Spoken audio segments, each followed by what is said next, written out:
Alright, so something like half an hour later, finally got her running.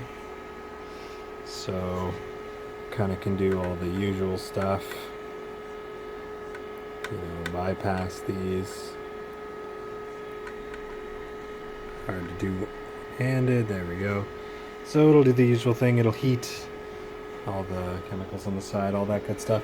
So really it'll eventually ask me to turn on the driver switch, but I don't really need to wait to demonstrate what happens.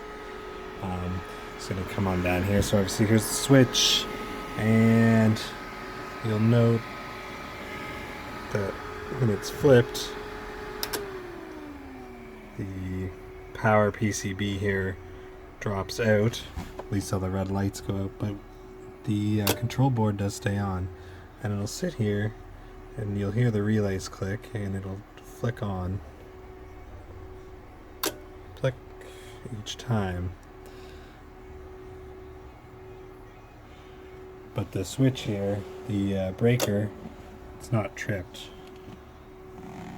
So that's why I was thinking maybe we're gonna have to replace one of these boards, because I've pretty much disconnected every single jumper for every external component on here in an attempt to isolate this.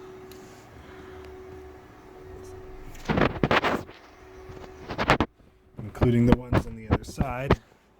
For the blower motor, I've done P125, P152, and tucked in back there. It's currently on, but the one you suggested, which was 124, I've disconnected all these, including the motor driver, and you'll notice that the driver motor does actually work. Everything is spinning when it does come on, and we can feed film through. Actually, if I do run the leader strip into here, it will come out the other side. Of course, if I shut the driver switch back off, problems resolve, and it'll reboot itself back into function.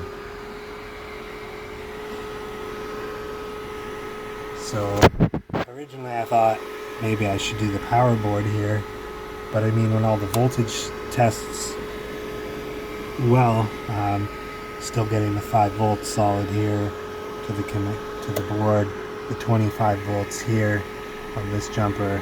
So everything seems to be working, so all the lights are green even after the swap, so the DC to DC power supply seems to be putting out correctly. So I really don't know what to test next. I'm just going to pull that heater off anyway and just take a closer look at the inside of it. But yeah, I mean, isolating it doesn't seem to solve the problem, and it doesn't seem to be tripping the main breaker either. Hopefully this will be helpful, and thanks in advance for your help.